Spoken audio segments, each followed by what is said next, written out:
tous, bienvenue dans cette nouvelle vidéo. Aujourd'hui, guidance sur la thématique professionnelle ensemble. Je vais vous proposer d'aller regarder soit avec le tas numéro 1, soit avec le tas numéro 2, soit avec le tas numéro 3, ce qui se place actuellement dans vos objectifs professionnels, vos contraintes professionnelles. Pour l'organisation du tirage, comme à mon habitude, première carte, vraiment pour définir le centre de l'objectif, de la problématique. On verra si c'est plutôt connoté positif ou négatif, mais ce qui se passe actuellement vraiment en une seule carte avec l'oracle fémin, l'oracle des paradoxes. Ensuite, on ira s'expliquer un petit peu tout ça avec la deuxième ligne qui est constituée de deux cartes de l'oracle des ors et des ombres de Stéphanie Lafranc, illustré par Vico, une pépite, il est trop beau, vous allez voir ça. Je le sors pas assez souvent, je me faisais la réflexion tout à l'heure. Et enfin, une troisième ligne ici, avec deux cartes issues du Parfait Tarot de Marseille de Géraldine Lamuse, illustré par Livia Caruso.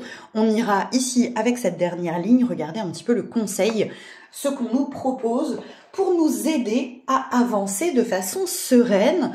Je te laisse du coup te laisser appeler par le tas 1, 2, 3, et tu pourras te rendre, grâce à la minuterie, directement au bon endroit si tu le souhaites. Bon message à toi. Pour ceux qui ont choisi le tas numéro 1, bienvenue, on va regarder tout de suite la première carte, donc vraiment l'objet actuellement de cette guidance professionnelle pour vous, et on est sur la carte de l'enfance à l'envers. La carte de l'enfance à l'envers, c'est peut-être de reconnaître ici à quel point tu as grandi, à quel point tu as appris, à quel point tu as mûri, à quel point tu es grand aujourd'hui, et peut-être bien plus que ce que tu t'autorises à regarder. En fait, ici, j'ai l'impression que vous ne vous voyez pas évoluer, pas de façon juste en tout cas, comme si vous ne vous autorisiez pas à être plein de savoir-faire, à être plein de connaissances, que vous vous regardiez encore comme quelqu'un qui n'est pas capable de parce qu'il n'a pas appris, alors que vous avez une multitude de compétences. On va regarder ce que nous dit l'oracle de l'or et des ors et des ombres. Ouais, c'est exactement ça. Vraiment, ça me le confirme. L'œuvre au jaune en alchimie, c'est vraiment le moment où ça fleurit, où on peut commencer à récolter ce qu'on a semé. Ici, il y a vraiment cette invitation à te rendre compte que t'as énormément déjà évolué et que c'est peut-être pas la peine de continuer à vouloir. En fait, c'est comme s'il y avait un gouffre ici. Je prends le temps de verbaliser. Comme si tu ne te voyais pas plein de connaissances et de compétences, que tu continuais à vouloir apprendre, connaître, maîtriser, etc. Alors, c'est très bien de vouloir apprendre, c'est très bien de vouloir accumuler des compétences, mais là, c'est comme si tu avais déjà les compétences et que tu reprenais les formations. C'est comme si tu ne te voyais pas empli de tout ce que tu sais faire, de tout ce que tu as déjà appris à faire, et que tu continues à préparer le terrain alors qu'il est temps de passer à la récolte. Je ne sais pas si c'est clair quand je le dis comme ça, j'espère que oui, parce que c'est super intéressant. C'est vraiment, tu te vois encore comme un apprenti, alors que tu es capable de passer à « je suis » plus un apprenti, mais quelqu'un en capacité de, je peux devenir salarié, je peux devenir ce que je veux, évidemment, à toi de voir dans quel domaine tu es. Ça peut parler ici, par exemple, de certains praticiens qui se sont formés à une première forme d'hypnose, puis qui ont peur de se lancer complètement. Alors, ils vont aller reprendre une formation auprès d'une autre école en hypnose, et puis ils se sentent toujours pas prêts à y aller. Alors, ils retournent en formation pour encore autre chose.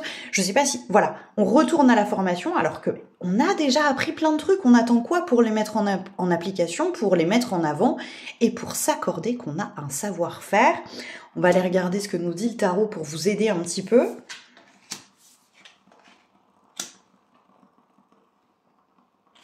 Trois d'épée. Le 3 d'épée, ici, clairement... On est prêt à sortir de ce carcan de formation et on a le droit, dans cette carte du diable ici, on a le droit de s'accorder qu'on sait faire des choses et donc, en sous-titre, qu'on a le droit d'avoir un ego, qu'on a le droit de reconnaître nos talents, qu'on a le droit de reconnaître qu'on est capable de. Ça veut pas dire qu'on devient avec un ego surdimensionné. Ça vient vraiment nous rappeler ici qu'on a le droit de sortir de nous montrer, d'avoir des idées, d'avoir des compétences et qu'il est peut-être temps clairement de se l'accorder. Ici, le diable n'est pas du tout dans sa connotation négative. Au contraire, c'est plutôt le 3 d'épée là qui vient nous dire « Allez, vas-y, explose-nous tous ces carcans, toutes ces peurs et autorise-toi à sortir de cet enfermement dans tes formations, dans tes « je suis pas prêt » et laisse-toi porter par tes capacités, par tes élans, par ton ego, dans la façon positive du terme ego, qui est de base, je le rappelle, pas du tout négatif.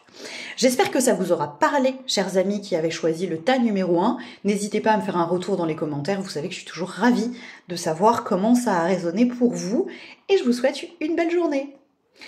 Chers amis du tas numéro 2, bienvenue. On passe à votre tirage et je vais tout de suite aller regarder le point central de cette guidance professionnelle pour vous avec la carte de l'oracle des paradoxes. Protection. Alors, ici, la carte s'appelle protection énergétique, mais ça peut parler tout simplement de protection tout court. Comment je me sens en sécurité professionnellement, comment je me protège professionnellement. Alors, ça peut être je me sens pas en sécurité dans mon entreprise aujourd'hui, j'ai peur que mes projets ne prennent pas naissance. Bref, tout ce qui est insécurité pour toi actuellement dans ta vie professionnelle, c'est de ça dont on va parler ensemble et on va aller regarder un petit peu le pourquoi du comment avec l'oracle des ors et des ombres. Alors, j'ai peur d'être peut-être pas assez concret. J'ai peur peut-être de voir trop haut. On est sur la carte du rêve à l'envers. C'est comme si je m'autorisais pas ici à cause de mon besoin de sécurité. Je m'autorise pas à ouvrir un espace où je suis libre professionnellement, où je m'autorise professionnellement à accéder à mes aspirations, à mes envies profondes, celles qui viennent des tripes. Là, c'est très chakra sacré qui est pas autorisé à porter tout son processus de création dans ta vie professionnelle parce que on a peur, parce qu'on n'est pas en sécurité. Et à côté de ça, on a vraiment la complétude. C'est voilà, partir à l'inconnu. Oulala, ça fait très très peur. On a peut-être peur ici de changer. On a peut-être peur ici d'oser. On a peut-être peur ici d'une forme d'inconnu. Bref, on s'autorise peut-être pas certaines choses par insécurité, et du coup on renonce à une part peut-être plus libre, à une part peut-être plus légère, à une part peut-être plus instinctive. Mes petits chatons du tas numéro 2. Alors, quel est le conseil ici avec le tarot? Valet de denier, cavalier de coupe. Alors, avec ce magnifique cavalier de coupe, évidemment, on t'invite à te laisser porter par tes aspirations. Clairement, le cavalier de coupe, voilà, il sait ce dont il a envie et il y va. Il sait aussi utiliser son charme. Ça pourra peut-être parler à certains d'entre vous. Et puis surtout, on n'est pas des lapins de 6 semaines ici. On sait quand même se gérer, on sait quand même comment on peut préparer les choses. Alors, notamment sur l'espace financier. C'est peut-être une incertitude pour certains d'entre vous. Peut-être que cette insécurité, elle est financière pour certains d'entre vous. On sait peut-être savoir prendre un risque mesuré. On va pas faire n'importe quoi, que ce soit sur le plan financier ou sur le plan de ton insécurité qui peut résonner ailleurs. Ici, on a quand même un peu de bouteille, on est sur un valet. Oui, d'accord, il y a des risques, mais si on les prend pas maintenant, ce valet ici vient de dire, mais si on profite pas de le faire maintenant, tant qu'on a l'envie, l'élan, la santé, le cœur à y aller, quand est-ce qu'on va y aller, quoi? Donc ces deux hommes ici, ils viennent te dire passe à l'action, fais gaffe à pas être trop insouciant évidemment, sécurise-toi, sois pas trop insouciant, mais va me suivre ces élans du cœur, va pousser la porte de l'inconnu, va oser, va rêver s'il te plaît. Le monde en a vraiment besoin de gens qui rêvent, je crois qu'on est tous d'accord. Alors s'il te plaît, montre le chemin.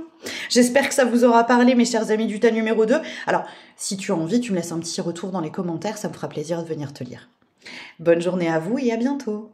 Et on va maintenant accueillir tous ceux qui ont choisi le tas numéro 3. Bienvenue à vous. Petit tirage pour vous sur cette guidance professionnelle. On va aller regarder tout de suite ce qui est au centre de votre vie professionnelle en ce moment avec l'oracle des paradoxes. Pensée limitante, pensée négative, est-ce qu'on s'enferme pas ici dans des croyances qui ne nous correspondent pas vraiment sur le plan professionnel? Alors, qu'est-ce que ça peut être? On va aller regarder évidemment avec la deuxième ligne, hein, mais ça peut être des « Ah oui, mais je mérite pas mieux. Ah oui, mais ici, finalement, est-ce que je suis si malheureux ?» Bref, des trucs qui viennent nous enfermer, qui viennent nous empêcher de sortir de notre zone de confort. Peut-être ici, on glisse quand même une problématique d'estime, mais on va aller regarder ce que nous dit l'oracle des ors et des ondes pour mieux comprendre de quoi il s'agit, mais en tout cas, la prison ici, elle est purement mentale. Bah oui. Il y a des bobos ici qui nous empêchent vraiment d'avancer professionnellement. Alors, est-ce que, pour certains d'entre vous, il y a eu des échecs? Des fois où on a tenté des trucs et ça n'a pas marché et du coup on a peur de s'y remettre. Ça pourrait très bien y ressembler. On se dit que bah voilà, on a déjà essayé et que ça n'a pas marché et que du coup bah c'est foutu quoi. Hein. On peut pas y retourner. Cette carte veut pas rester droite, elle m'énerve beaucoup. Oui, la dame a des tocs. Ici, ça peut être, voilà, j'ai essayé, j'ai échoué, j'y crois plus. J'ai vécu de l'échec scolaire. Alors du coup, pour moi, je suis persuadée que je suis pas capable d'accéder à certains postes. Ça peut être aussi... j'ai été mal accueillie pour travailler dans des équipes, dans des groupes, et du coup, je suis persuadée que bah, il vaut mieux que je reste sur un poste où je serai solitaire plutôt que de reprendre le risque de retravailler dans une équipe, etc. Bref, tu vois, on a ici quelque chose du passé, un échec, ce qu'on perçoit comme un échec, parce que ça n'en est pas un réellement. C'était une leçon, comme toujours, mais on reste enfermé dans un truc qui s'est passé, on n'arrive pas à passer à l'étape d'après, parce qu'on pense que si c'est arrivé une fois, ça reviendra forcément. J'espère que tu vois à quoi ça peut faire référence dans ton histoire. Alors, c'est quoi le petit conseil du coup du tarot à côté de ça? Alors, le 5 de bâton ici, c'est clairement une invitation à ouvrir la voie au feu, à la création, à tes besoins, à tes élans, à tes envies. Ici, on te rappelle que tu as le choix de choisir des choses qui te font vibrer. On te rappelle que tu as le choix et que tu as le droit de choisir des choses qui te font vibrer. Le 5, c'est la croisée des chemins. Hein. Je peux continuer à suivre mes pensées limitantes ou je peux choisir d'essayer d'avancer et de travailler différemment avec moi-même pour avancer sur un chemin qui m'épanouira davantage, qui répondra davantage à mes besoins, à mes envies, à mes élans. Et avec ce cavalier d'épée ici à l'envers, on te dit, mais quand tu as ces pensées limitantes, s'il te plaît, débarrasse-t'en. Tu sais, ce serait presque l'idée de, dès que tu sens que tu as une pensée négative vis-à-vis de toi, de tes capacités, dès que tu vas te dire non mais j'y arriverai jamais, c'est foutu, on n'y arrivera pas, nanana, te mettre une petite alerte pour te rendre compte que tu es quand même en train d'avoir ce type de pensée qu'on ne se souhaite pas. Je pense qu'on est tous d'accord, hein, quand même. Quand on est un peu cool avec soi, on n'a pas envie de se descendre en flèche, n'est-ce pas? On n'a pas envie de s'auto-flageller. Et du coup, de prendre cette pensée et de la jeter très très loin de toi. Ici, il y a vraiment cette invitation à identifier tes pensées limitantes, les dégager, vraiment un vrai travail d'hygiène mentale, et que ce ne soit pas que le mental qui soit aux commandes, mais bien autre chose, et donc ce feu, cette envie, cet élan, pour vous, mes chers amis du tas numéro 3. Alors, comme pour les autres tas, je vais vous inviter à me raconter dans les commentaires comment ça vous aura parlé. Je suis toujours évidemment ravie d'avoir vos retours sur ces petites guidances que je vous prépare. Je vous remercie infiniment, et je vous souhaite une belle semaine. Ciao, ciao!